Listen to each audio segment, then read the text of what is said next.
was Ms. Kronenberg is recusing herself from the discussion and vote. She wanted to be able to hear what individuals had to say. And then we'll let her go. And then we'll... Is there a chair or something back there? Okay. Well, first, is there a motion and second to approve Ms. Kronenberg? You know? I will recuse myself. I'm not on the agenda yet. It's not my item. So we're taking Ms. Kronenberg's item first. Okay. Question? Sure. So I'd like to ask, to follow up, just to be fully transparent. Okay, whose question are you asking? Do you want legal counsel? Do you want Like legal counsel. Okay, can you come on up and say who your name is, legal counsel? Good evening, my name is Ed Sklar. I'm attorney with Lozano Smith. Thank you, Mr. Sklar. Why is it important, in your opinion, that our board each have, board and staff each have separate representation? Well, there's a lot of reasons as to why that could be. There could be certain conflicts of interest that occur. There could be certain, somewhere along the way in regard to the investigation that one person's factual situation is in conflict with another person's factual situation, and so that happens in these types of investigations.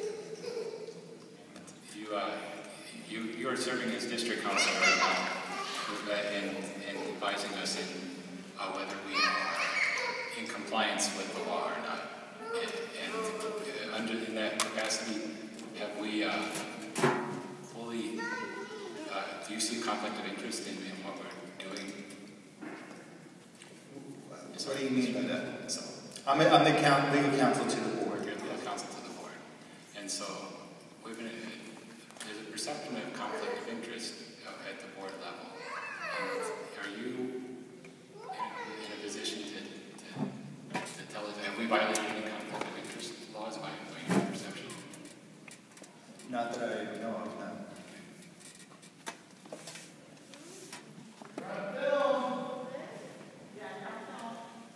You know, one thing that I'm going to ask, please, is to respect Mr. Groves and the person who's asked questions. This kind of disruption is really...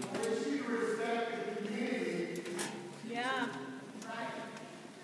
Hold on a second. So go ahead, Mr. Groves. We'll let you keep going, because we just have a member of the audience who wants to be disrupted. So, let's see, in your opinion, going to an independent counsel such as the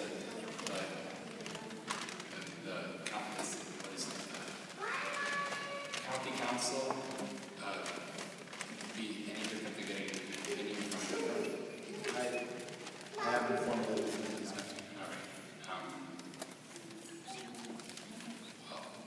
right. I'm going to move that an additional, we're going to seek a second opinion, just to make sure that we're completely clear with the county council, to make sure that we are not violating any conflict of interest laws whatsoever. I'm going to oppose that, because the reality is, hold on a second, let me discuss it. You made a motion. The issue is, I have a substantive issue, is that we go ahead, there is an investigation, that people are being asked questions, no one has been accused of anything, it's an administrative process, that Ms. Kronenberg received the legal counsel, she needs to be responsive to the subpoena and the information that she's gotten. And so I think it's clear that there's nothing that has been cited or stated that conflicts with that being done, and that staff has made this recommendation, they've gotten legal opinion, and it's unfair, as speakers have said, even one speaker said, it's not anyone being accused of a crime, there's nobody been told that they broke the law, and in a board policy clearly states that they should be given representation, and it sends a chilling effect to anybody, as Mr. Gaza said, that ever would want to serve, including any future board member, that this would be something that would be subjected to in terms of service. You're not here to try to ruin somebody's life, so even if you've got a conflict in opinion, then that's not a second opinion. That becomes your feeling that that's the dominant opinion. The second opinion can be in conflict. Then you have to decide whose opinion do you value. So the reality is that I strongly encourage this board to allow, and this might not, it's just up to. It doesn't even say that this would be all needed and utilized. So, staff is recommending this. I'm recommending that I move that we approve for board member Kronenberg, the firm of Swanson and McNamara, in the amount as described here by the board. Well, that's just my, it doesn't have to be agreed. Hold on a second. If there's a second to it, fine. If not, then there's not a second. Is there a second to that? Mr. Ramsey, point of order. You have a motion on the floor. Okay, all right.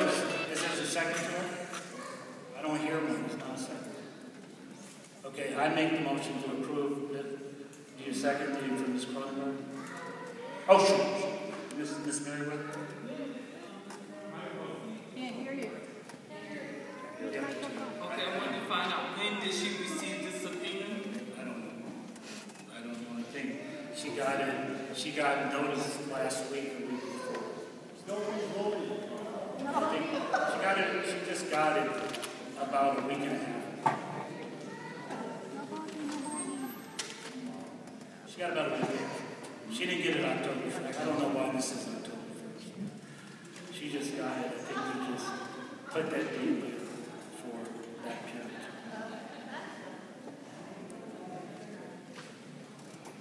So the motion, I made a motion. Is there a second to that motion? And there's not a second to that motion. Is there another motion that you want to make or no motion?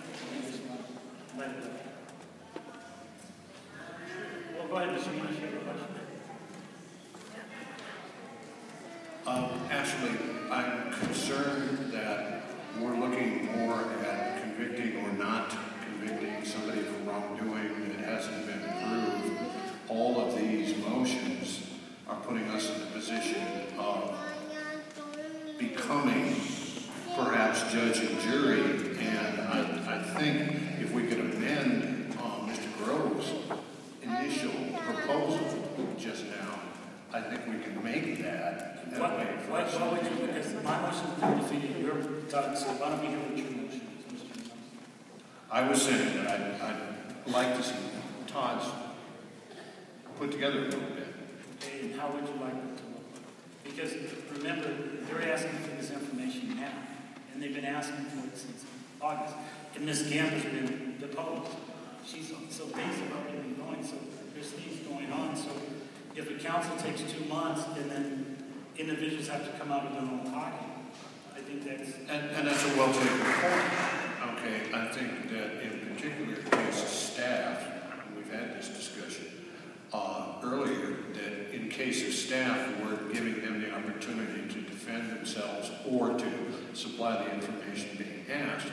I don't have a problem with that. Okay, but on, board and staff are the same, as legal counsel has clarified, that staff and board are the same authority. So board is staff. I'm happy to be corrected. It's not a problem. Right. Well, can you give an explanation in terms of the minute, what is allowable in terms of coverage is discretion of board and staff? They have to make a decision as to Mr. Scott. That's correct. If staff is called because, as opposed to as an individual, if they're called because due to their position, then obviously the discretion is to provide the defense for them. It's the same thing with the board. It's not, remember, this is the investigation of West Contra Costa School District. It's not the investigation of Charles Ramsey or Natalie Kronenberg.